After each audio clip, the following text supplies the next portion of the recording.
It's a fascinating Academy Award-nominated documentary about incarcerated men exposing America's deadliest prison system. Co-directed by Emmy Award-winning filmmaker Andrew Jarecki, The Alabama Solution uses unprecedented access from the prisoners themselves, using cell phones to record conditions within the Alabama prison system. Here's a clip. Crimes are being committed by the Alabama Department of Corrections. And if we don't have these cell phones, these incidents are not even reported. There are people leaving out of here in body bags. They sweep stuff underneath the rug all the time.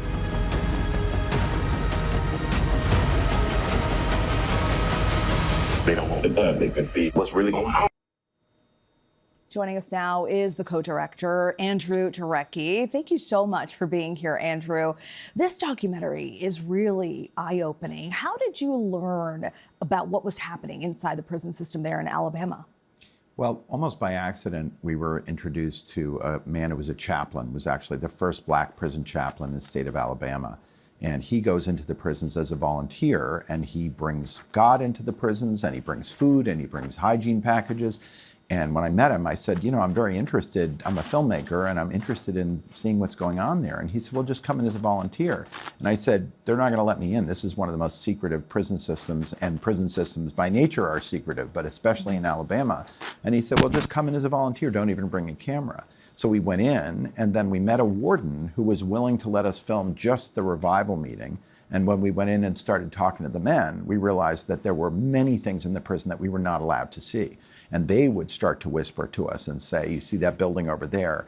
That's where they have people in solitary confinement, some for 5 years at a time. That building over there is called the Behavior Modification Dorm. Somebody was killed by an officer in there. And so we realized that that was clearly kind of an emergency.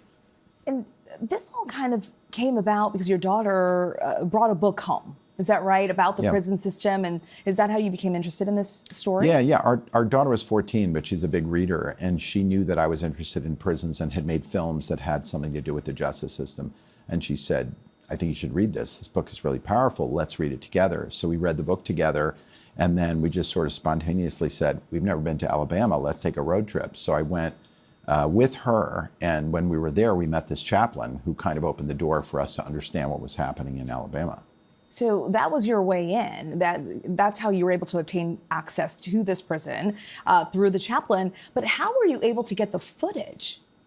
Well, we learned after we went in the first time and essentially got thrown out because we were getting too nosy. We understood that there were men inside who were these incredibly strong civil rights leaders who had been running sort of a nonviolent protest movement. Robert Earl Council, Melvin Ray, Raoul Poole, these men who were in the system who were brilliant and motivating and had been doing things like nonviolent work stoppages and hunger strikes. And we said, well, how are we going to hear from these men? Because we didn't want to film with a bunch of experts in it. We wanted, if possible, to hear directly from the men. And we found out that there was sort of a network of contraband cell phones, and people had chargers, and it was all very black market, but the men had access, and they had been using these devices to try to tell people what was going on in the prisons. You know, not even just to sort of try to get themselves out or something like that. They were doing it because they were wanting the public to understand it, because they trusted journalists, and then they discovered that we were filmmakers, we were making it. We discovered that they were essentially citizen journalists, and we ended up sort of having a collaborative effort to investigate this. And it's so interesting to see their perspective, to see what's going on in the prison from their perspective. What was your reaction when you would receive the footage captured by these inmates?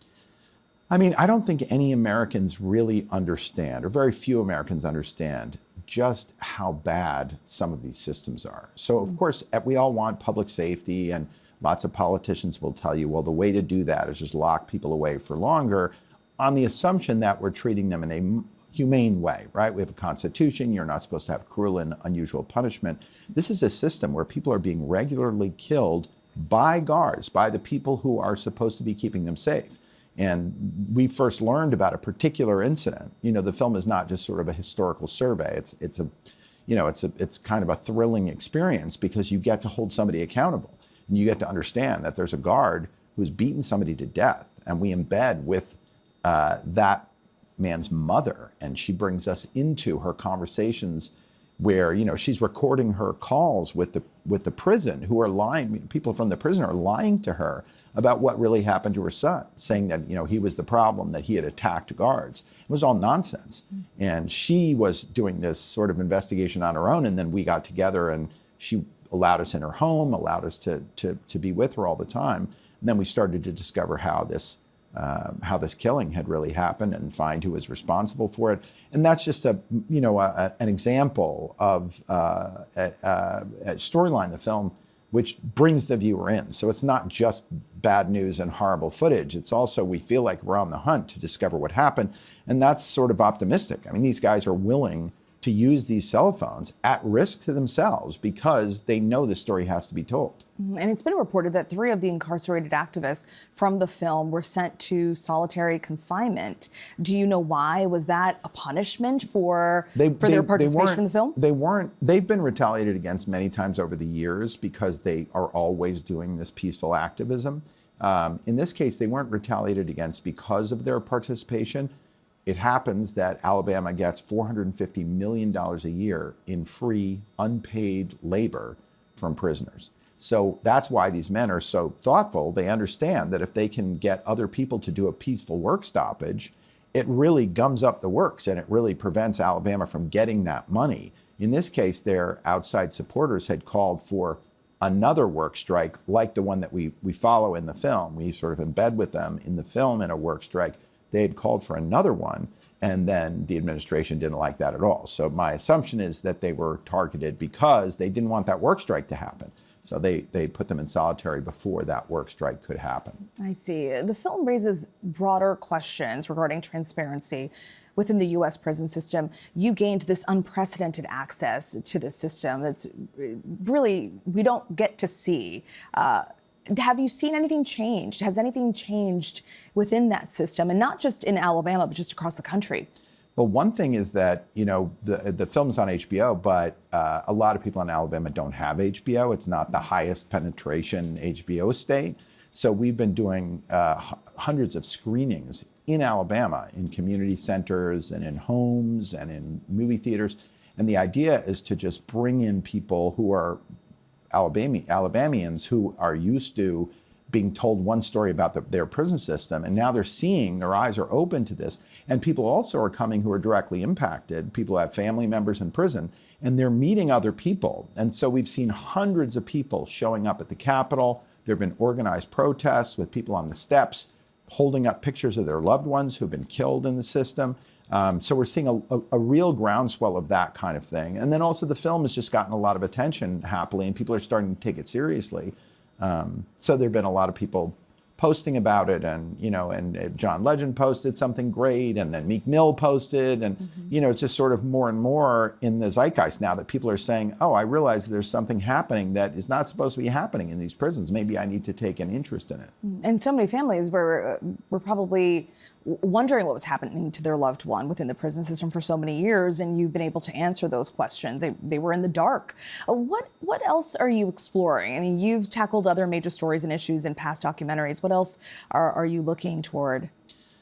You know, the effort on a film like this goes on. You know, we started working on this 7 years ago, and it shouldn't be that you need to work on something for 7 years. The reason that it takes so long is because it's so secretive. Right? If we could just call up the governor and say, hey, would you give us an interview about your deathly prison system? Then we would be able to go in and have an interview and get the data and file FOIA requests and get information. And that's not how it works, right? The governor doesn't want to talk to journalists, targets journalists who don't, you know, follow the line or don't say the governor's doing a great job. So it's up to people like us to do that. That takes a long time, and it's still going to take a long time. You know, people are saying, oh, what else are you going to make? Like, you know, I mean, that show The Jinx, and it took a long time to make it.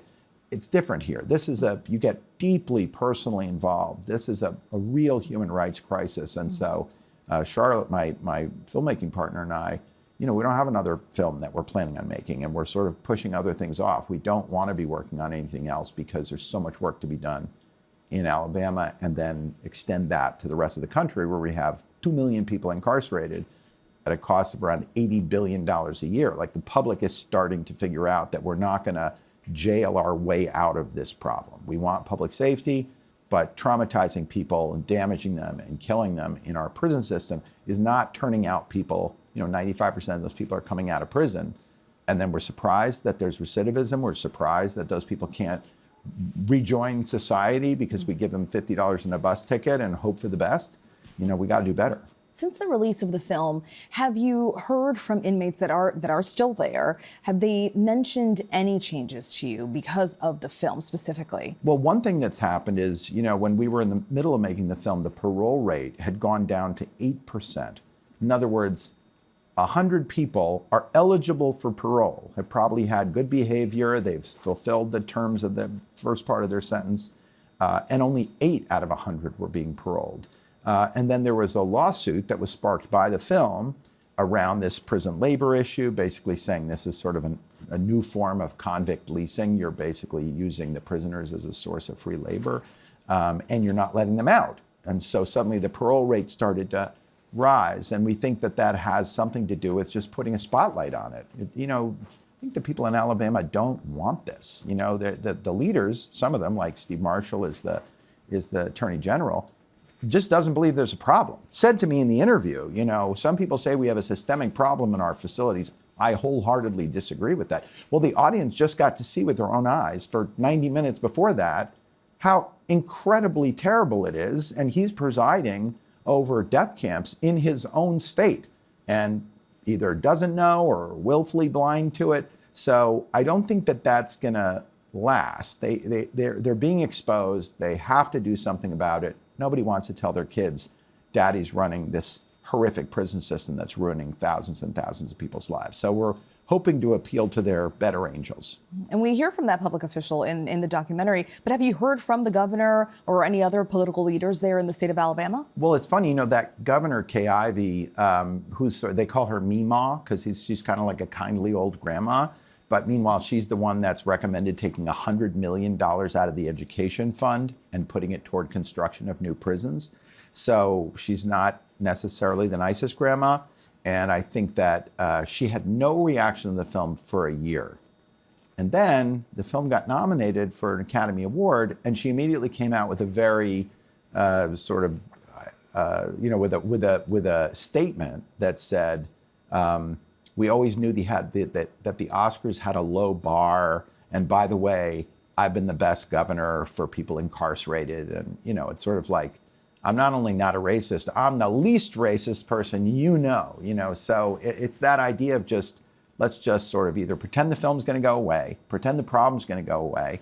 And for years, she's been saying, we need an Alabama solution, right? That's why we called the film The Alabama Solution, because she keeps saying, just wait, you're going to see an amazing Alabama solution. And I think what we realize is this is the Alabama solution. They do not plan on changing anything unless there's enough pressure on them to change. So that's the idea, and that's why we're pushing to get people to watch the film and respond to it. It's an incredible documentary. Andrew, thank you so much for being here, and congratulations on that Academy Award nomination. Yeah, that's huge. Yeah, hopefully more people see the film as a result. Absolutely.